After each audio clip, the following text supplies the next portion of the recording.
Just one radar signal, a brief emission, and within less than a minute, Russia's entire air defense network collapsed. Not because of F-16s or loitering drones, but by an old Soviet-era jet carrying a weapon from the New World. A lone Su-27 armed with a single AGM-88 HARM missile. No warning, no second chance. Once the radar lights up, an air defense system worth tens of millions of dollars is already engulfed in flames.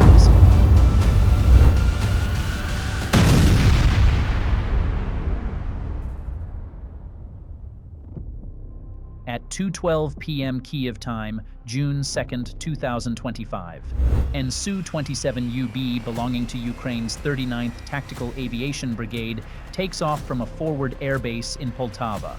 No escort, no reconnaissance drone. A solo mission, meticulously planned for weeks. The target, a Buk M2 or Tor M2 KM battery near Tokmak in Zaporizhia Oblast, the spinal corridor of Russia's southern front defenses.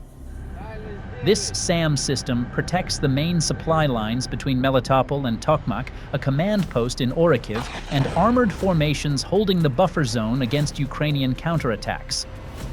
If its radar is neutralized, Ukraine would blind the entire early warning chain in southern Zaporizhia, creating a critical tactical gap, enabling precision artillery and UAV strikes to hit deep inside Russian lines undetected. Just 5 minutes after takeoff, the Su-27 climbs to cruising altitude. It veers southeast, flying a narrow pre-planned flight corridor wedged between two Russian ground-based radar nets along the Tokmak-Polohi axis. Every mile of this path had been calculated. Terrain, radar coverage, scan cycles, all programmed into the aircraft's digital navigation suite. Inside the cockpit, all active transponders are disabled. No identification friend or foe, no radio transmissions, no satellite uplink. The jet enters full emissions control mode because a single rogue pulse could be intercepted, and this mission would be over in under 20 seconds. The Su-27, originally built to dominate the skies against F-15s and F-16s during the Cold War, carries no air-to-air missiles today. Instead, a single weapon hangs under its wing, the AGM-88 HARM, a US-made anti-radiation missile never before integrated on any Soviet aircraft platform.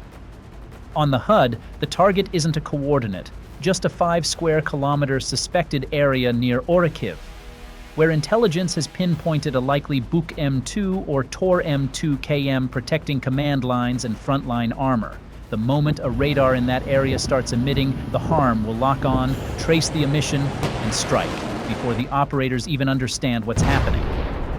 This mission is no mere test run. It's a proof of concept for Western weapons integration, for Ukraine's evolving doctrine, and for the pilot's skill. If it works, it opens a new path to suppress Russian radar without needing F-16s or Storm Shadows, just an old Soviet jet paired with the right weapon. The Su-27 can exceed 1,550 miles per hour, 2,500 kilometers per hour. In combat mode, it can burst through radar coverage zones in seconds and disappear before operators react. Its maneuverability is what makes the Su-27 one of the very few platforms capable of penetrating deep into enemy air defense zones to suppress radar and medium-range SAM systems, even without stealth, escort, or air superiority. Its twin AL-31F engines each deliver 27,600 pounds of thrust, 12,500 kilograms in afterburner.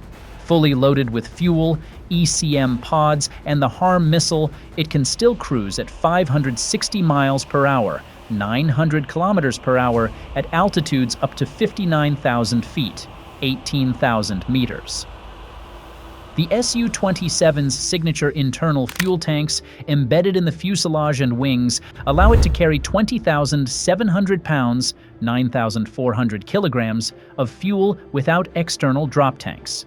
This reduces drag, improves radar signature, and boosts combat radius to over 930 miles, 1,500 kilometers, nearly twice that of the MiG-29. The cockpit has also been partially modernized by Ukraine.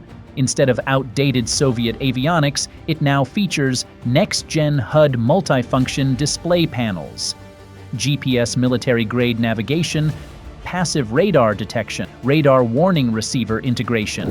These upgrades are crucial for deploying the AGM-88 HARM effectively. Rather than charging head-on, the pilot skirts the outer edge of the SAM zone, exploiting a blind spot between two overlapping radar sectors. Here, each station must rotate its antenna to maintain coverage, creating a brief 3 to 5 second scan gap.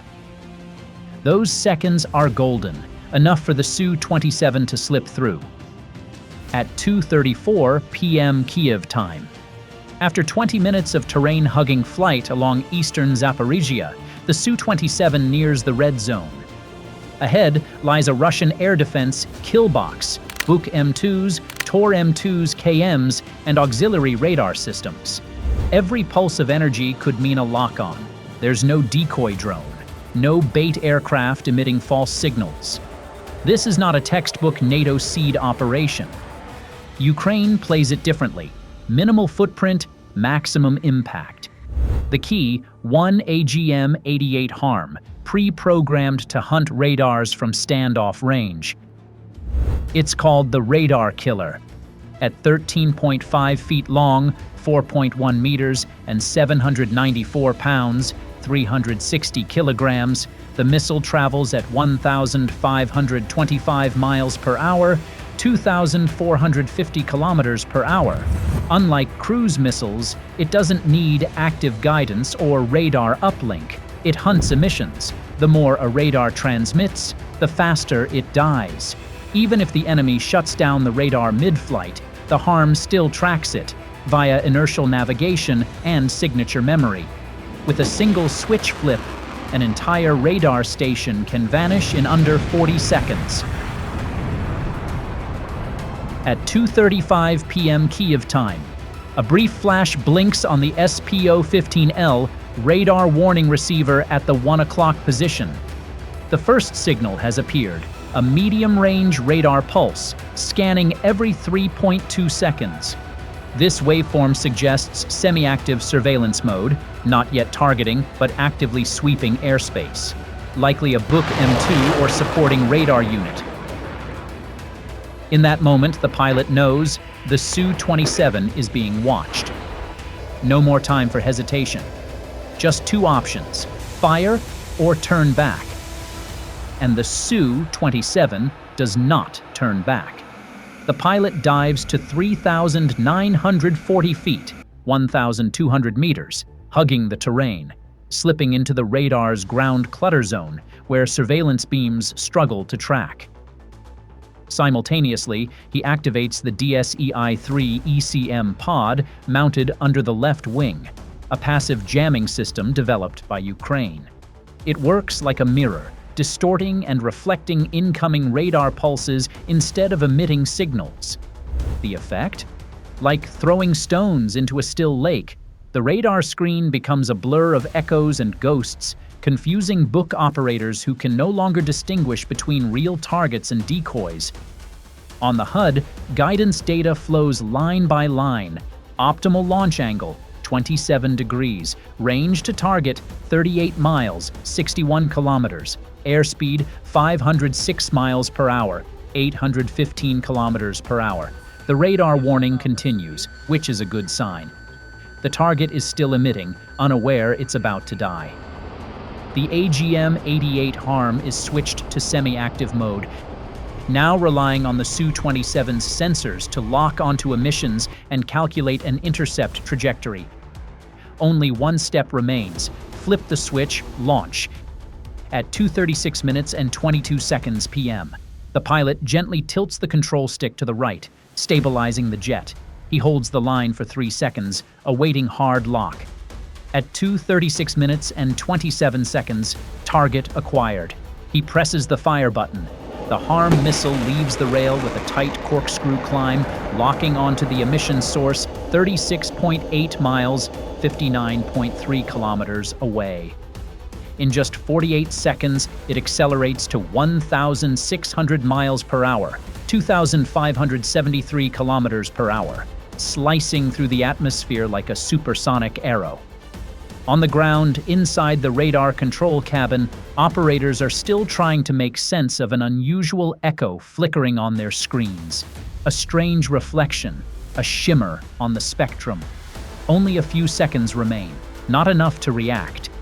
Before anyone can yell, "Cease emission," the HARM arrives. A 42-degree dive, nearly twice the speed of sound. The warhead punches straight into the radar antenna array, the very eye of the system.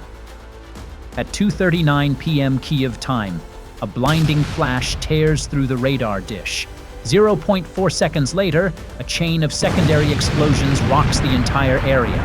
Likely, the 9 M317 interceptors inside the launcher truck detonate under the shock wave.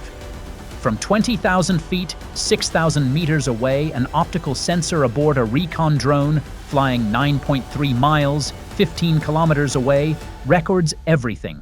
The initial flare, the blast wave, and a rising low-altitude mushroom cloud curling in the wind. Instantly, the radar's signal vanishes from the emission spectrum. Ukraine's battle command confirms, target eliminated. The radar was destroyed before it could even warn itself. Tactical cameras observe a blast radius of nearly 262 feet, 80 meters, leveling adjacent systems, including a relay station and an ammo truck. Inside the Su-27 cockpit, the SPO-15L is still active, but this time, no new emissions appear. The main radar is gone. Any supporting radars are likely jammed or disoriented. The pilot doesn't immediately retreat. He holds course for 17 more seconds, allowing Ukraine's surveillance network to confirm the enemy radar's total disappearance.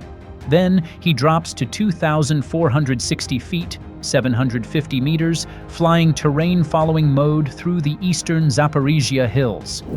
At 503 miles per hour, 810 kilometers per hour, the jet is fast enough to escape remaining threat zones, but still within range of deeper Russian radars south of Tokmak.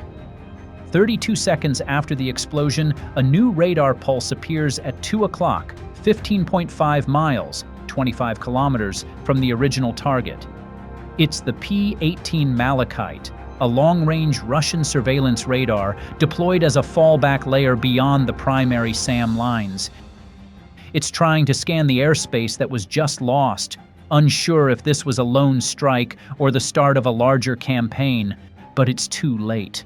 The Su-27 has already shifted course, gliding along the edge of a jamming corridor, disappearing off enemy scopes like it was never there. Russian media hasn't acknowledged any losses yet, but forward command posts are suddenly losing contact with the radar unit near Orikhiv. Faced with tactical blindness, multiple medium-range SAM systems near Tokmak scramble, activating full scan cycles in panic. The result? Russian radars are forced to emit longer and more often, unintentionally revealing their own positions to Ukrainian ISR platform. And that was the real objective, not just destroying a radar, but forcing the entire Russian air defense network to expose itself. The Su-27 exits the strike zone, veering northwest back into Ukrainian-controlled airspace. Inside the cockpit, all systems return to normal. Mission complete. Nearly 8 minutes later, synchronized intel confirms. The target radar was destroyed. No other SAM system responded. No damage to Ukrainian assets.